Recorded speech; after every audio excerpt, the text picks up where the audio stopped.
The grand halls of Unity Prime sparkled with lights from 1,000 worlds. Ambassador James Carter stood at the tall windows, watching ships drift past the massive station like silver fish in an endless ocean. He smiled, tired but content. 3 years of work, and finally the peace treaty was ready. "Beautiful, isn't it?" he said to nobody in particular. Behind him, the summit chamber filled with alien delegates. Tall ones, short ones, beings made of crystal, and others that floated like living clouds. 47 species, all gathered here. All because James had convinced them that Earth wanted only friendship. He turned and walked to his seat. His hands shook slightly, not from fear, but from excitement. Today, everything would change. Today, humans would become true members of the Galactic Council. High Minister Vorn entered, his forearms spread wide in greeting. The reptilian scales gleamed under the lights. "Ambassador Carter, are you ready to make history?" James nodded. "I am, Minister. Thank you for this chance." A servant brought drinks traditional for treaty signings. Every delegate received a crystal glass filled with blue liquid. James raised his glass with the others. They drank together. The liquid tasted sweet at first, then bitter, then like fire. James dropped the glass. It shattered on the floor, blue liquid spreading like spilled blood. His throat closed. His chest burned. He fell to his knees, gasping. Double quotes, "Help. Him. Someone shouted, but the words sounded distant. Alien faces stared down at him. Some showed concern. Others showed nothing at all. James tried to speak, to ask why, but his body wouldn't obey. Pain filled every corner of his mind. His communication device was still active. He knew Earth was watching. With his last strength, James whispered, "Tell them. I tried. Peace was possible." Then darkness took him. The chamber fell silent. High Minister Vorn stared at the human's body. "Get medical help," he ordered, but his voice carried no urgency. Everyone knew it was too late. "What do we do now?" asked Minister Krell, insect-like being with too many eyes. Vorn waved a hand dismissively. "We send condolences to Earth. We invite them to send another ambassador. Politics has always been dangerous. But who poisoned him?" Krell pressed, "Does it matter?" Vorn replied, "Humans are emotional creatures. They will be angry for a time, then they will return. They need us more than we need them." The other delegates murmured agreement. Earth was young, weak, barely 50 years since first contact. What could they do? Days passed. Unity Prime waited for Earth's response. It never came. No angry transmissions. No demands for justice. No new ambassador. Just silence. Deep, heavy silence that made even Vorn uncomfortable. "Perhaps they are grieving," Krell suggested during an emergency council meeting. "For 3 days?" Vorn snapped. "Send a message. Ask them to respond." But Earth's communication channels had gone dark. Every human embassy across the galaxy stood empty. Trade ships that had been delivering goods to 100 worlds simply turned around and went home.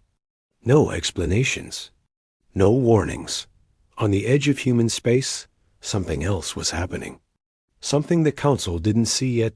Admiral Rebecca Stone stood on the bridge of the AD's Vengeance, watching her fleet assemble.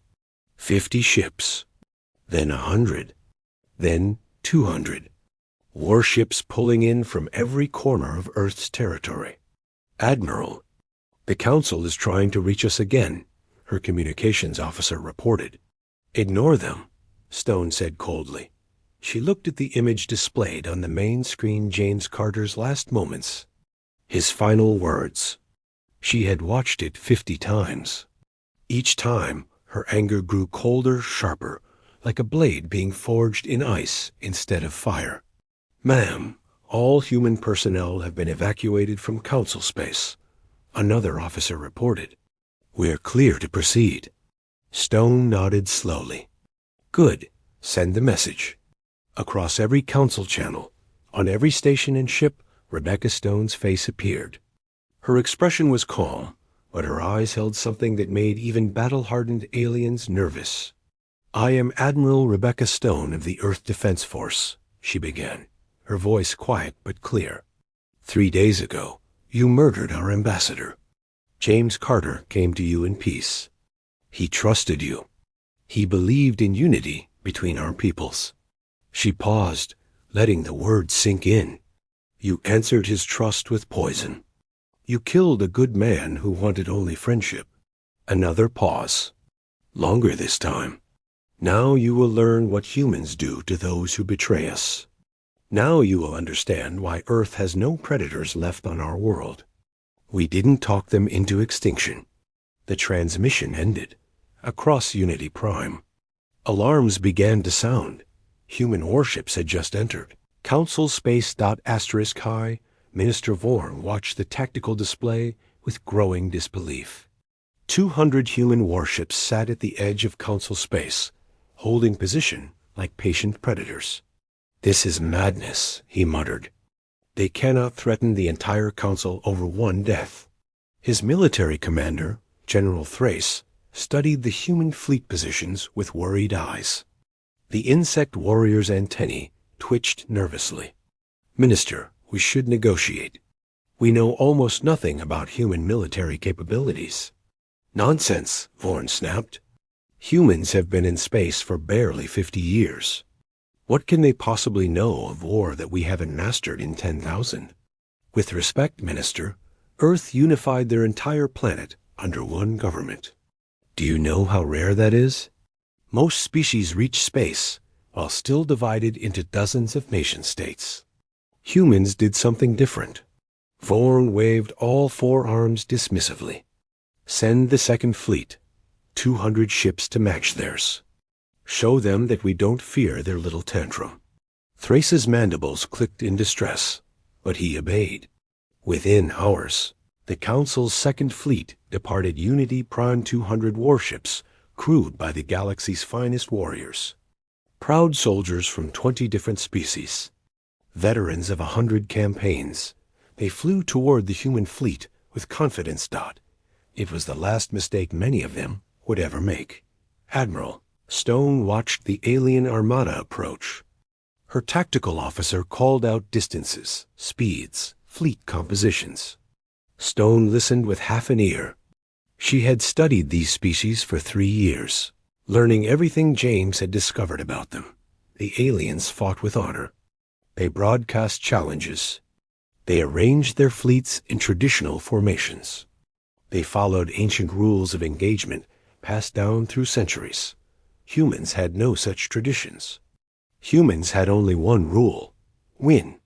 "They're hailing us, Admiral," communications reported. "General Thrace demands we withdraw or face destruction." "Don't respond," Stone said. "Weapons free. Execute Plan Reaper." The human fleet scattered like startled birds. The aliens thought it was panic.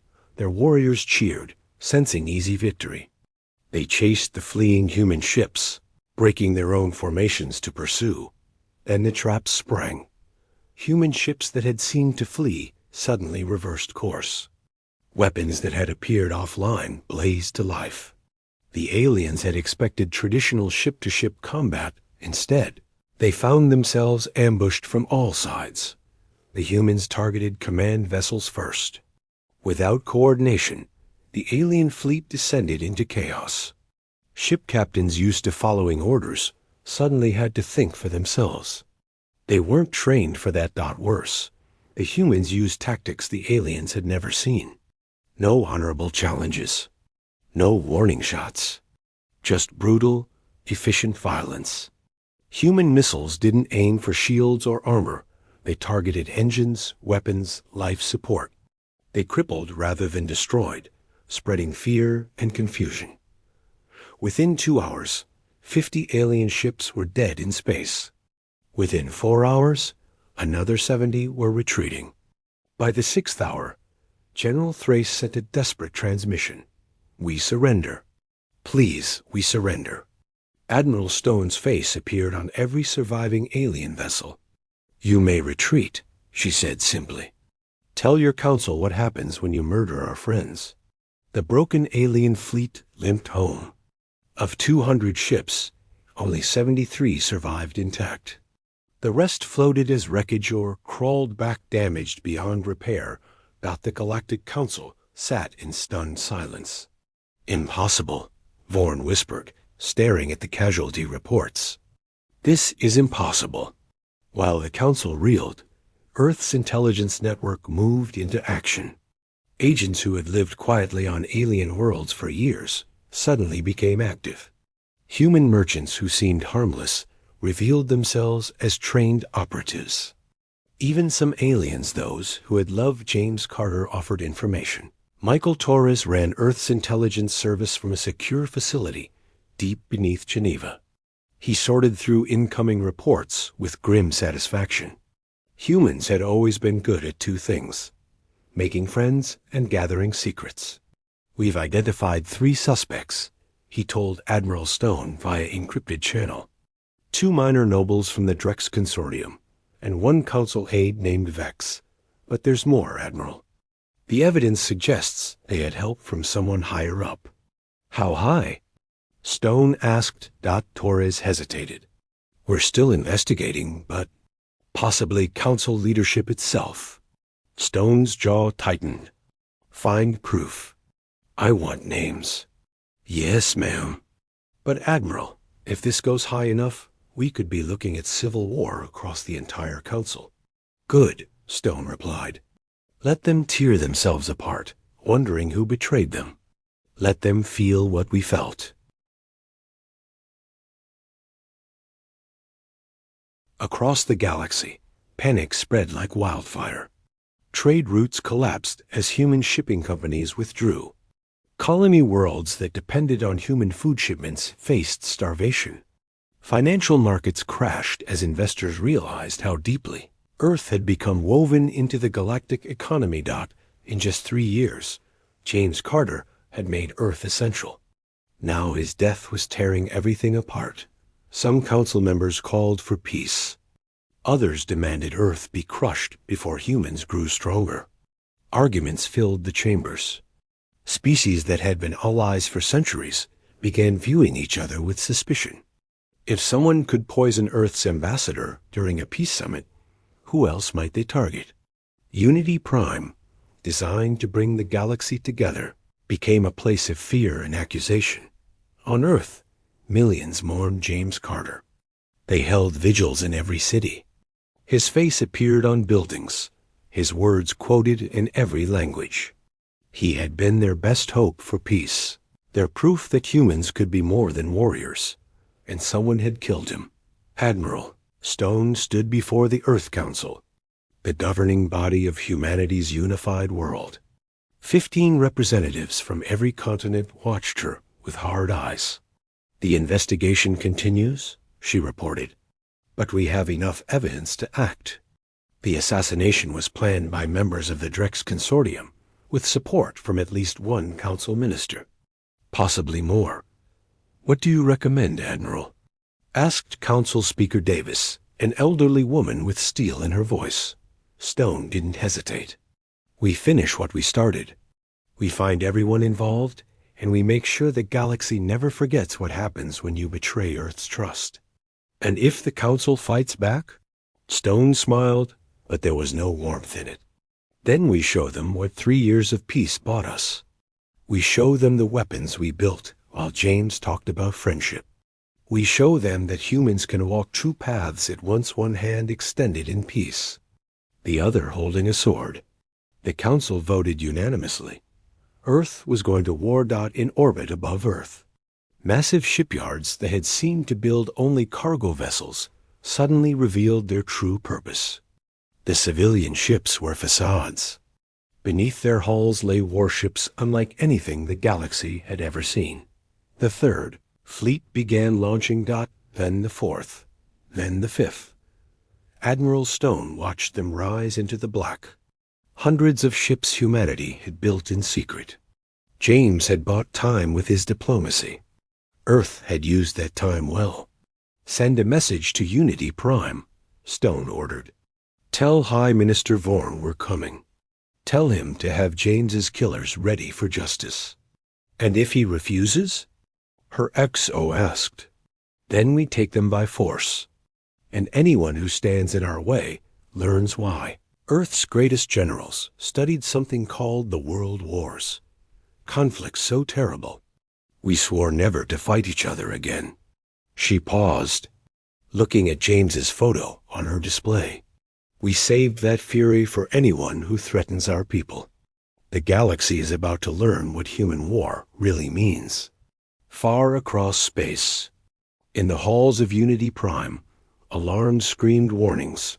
Earth's fleet was coming, and this time, there would be no mercy. High Minister Vorn sat alone in his private chamber, surrounded by darkness. The reports kept coming, each worse than the last. Earth's fleets were moving through council space like a knife through soft flesh. Not conquering hunting, a soft chime announced a visitor. Vorn didn't need to look up. He knew who it was. You promised this wouldn't happen, he said quietly. Ambassador Krell entered, his insect eyes reflecting the dim light. I promised Earth would accept the loss and move on. I was wrong. Wrong? Vorn laughed bitterly. You said humans were weak, emotional, easy to control. You said killing Carter would make them vulnerable, easier to manipulate in trade negotiations. I believe that, Krell insisted. Every psychological profile suggested humans would collapse into grief and confusion. How could I know they would transform that grief into this? Vorn finally looked up, his forearms trembling with rage and fear. You used me. You convinced me to approve your plan. Now Earth's fleets are carving through our territory, and they're asking for me by name. Then we fight, Krell said. We gather every ship, every species. With what? Vorn roared. Half the council species are staying neutral. A quarter are actually supporting Earth's investigation. They want James's killers punished. They're terrified they might be next. He stood, towering over the insect ambassador. You destroyed everything we built. Centuries of unity, gone because you wanted better profit margins on human trade routes. Krell's mandibles clicked nervously. There's still a way out. We blame the Drex nobles. Say they acted alone. Earth might accept. Admiral Stone already has them, Vorn interrupted. She captured them 2 days ago. And they talked Krell. They gave her everything. Names, dates, communication records. She knows it goes higher than simple greed.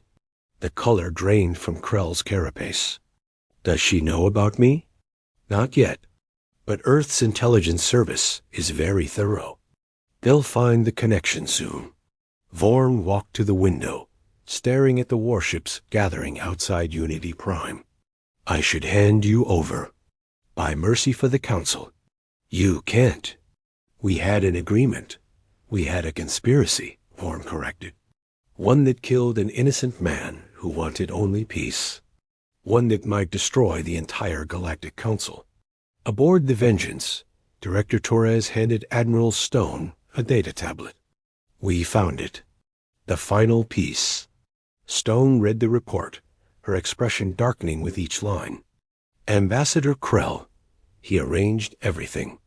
Used the Drex nobles as tools. Convinced Vorn to approve increased security that allowed the poison through. There's more, Torres said. Krell represents the Trade Consortium 17 species who felt threatened by Earth's economic growth. They wanted us desperate, dependent. They thought killing James would break our spirit. Instead, they unified us, Stone murmured. She looked at James's photo again, the one she kept on her desk. His smile, so genuine, so hopeful. Did he know? Before the end, did James suspect? Torres pulled up another file. His personal logs show concerns about Krell. He noted the ambassador avoided direct meetings, always sent subordinates. James thought Krell simply didn't like humans. He never imagined. Stone closed her eyes. James had been too good, too trusting. He had believed the best in everyone. That kindness had killed him. Prepare a full report, she ordered. Every species involved. Every conspirator. We present it to the Council in 24 hours. And if they refuse to hand over Krell, then we take him. The Galactic Council assembled for emergency session. Every delegate attended, even those from distant worlds. They couldn't afford to miss this. Admiral Stone stood before them, flanked by 2 Marines. She didn't wear dress uniform. She wore battle armor, scorched and dented from combat. The message was clear. 3 weeks ago, you murdered James Carter, she began. Her voice echoed through the vast chamber. You poisoned him during a peace summit. You killed a man who loved you, who believed in unity between our species. Murmurs spread through the delegates. Some looked ashamed, others defiant. Today, I present evidence of who committed this crime and why. The chamber's displays lit up with documents, communications, financial records. The conspiracy laid bare for all to see. Ambassador Krell's name appeared again and again, connected to bribes, threats, secret meetings. Ambassador Krell of the Trade Consortium organized James's assassination, Stone continued. He was assisted by High Minister Vorn, who provided access and security clearance. Their motive was simple: greed. She let the words hang in the air. They feared Earth's economic growth. They worried humans would become too important, too powerful. So they decided to break us, to show us our place in the galactic order.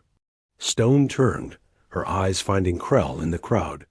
The insect ambassador tried to flee, but Earth Marines blocked the exits. Within seconds, he was surrounded. They failed, Stone said. They didn't break us. They revealed who we really are. Vorn stood, his 4 arms raised. Admiral Stone, I take full responsibility. Krell manipulated me, but I should have been stronger. I should have protected your ambassador. I deserve whatever punishment Earth demands. Stone studied him. Vorn looked old suddenly, broken. She felt no satisfaction in his pain. High Minister, you will stand trial. So will everyone involved. But not by Earth alone. She gestured to the assembled delegates. James Carter didn't just represent Earth. He represented the idea that different species could work together. That peace was possible. His death affects everyone here. So everyone here will decide justice. Asterisk shocked silence filled the chamber. The aliens had expected vengeance, punishment, perhaps even war. Instead, Earth offered something different: inclusion. We propose an independent tribunal, Stone continued. Judges from species not involved in the conspiracy. A fair trial, transparent to the entire galaxy. Let the evidence speak. Let justice be seen. Minister Davis from the outer colonies stood. Why? Why offer mercy to those who showed your people none? Stone looked at James's empty seat, the chair where he had died. Because James would have wanted it this way. He believed in the law, in fairness, in second chances. Her voice hardened. But understand this, if the Council refuses, if you protect these criminals, then Earth will extract justice ourselves. And we will not be gentle. The threat hung in the air like a blade. Council Speaker Myra, a floating being of light, spoke in chiming tones. The Council accepts Earth's proposal. We will establish the tribunal immediately. Those responsible will face justice. Slowly, other delegates voiced agreement. Even those species allied with Krell couldn't deny the evidence. To protect him now would mean admitting complicity. Krell was taken away in restraints, screaming about unfairness and human barbarism. Vorn went quietly, dignity intact despite his shame. 2 months later, the tribunal delivered verdicts. Krell received life imprisonment. Vorn, who had shown remorse and cooperated fully, received 20 years and permanent removal from office. The Drex nobles got similar sentences, but the real change ran deeper. The council reformed its security protocols, installed safeguards against future conspiracies, created an independent oversight committee headed by humans to prevent abuse of power. Earth's economic influence, rather than being reduced, expanded. Species that had feared human growth now sought human partnership. They had seen Earth's mercy and Earth's fury, and they chose friendship over enmity. Admiral Stone stood in the know. Newly dedicated James Carter Memorial Hall on Unity Prime. A statue of the ambassador stood at its center, James with his hand extended, welcoming all species. "We won," Director Torres said quietly beside her. "No," Stone corrected. "James won. His dream survived. Peace survived. We just made sure his killers paid the price." She placed a hand on the statue's base, where words were carved in 100 languages. Peace was possible. James Carter's last words, his legacy, his gift to the galaxy. Earth had shown the stars its fury, yes. But more importantly, Earth had shown the galaxy something else, that humans could be terrible in war, but magnificent in peace, that they could punish the guilty while protecting the innocent, that they could honor their dead, not through endless vengeance, but through building the better future. Those dead had dreamed of. The galaxy would never forget what happened when Earth's messenger fell, but they would also never forget what came after justice, reform, and a peace stronger than before. Because humans, the galaxy learned, were capable of anything, even forgiveness. Asterisk.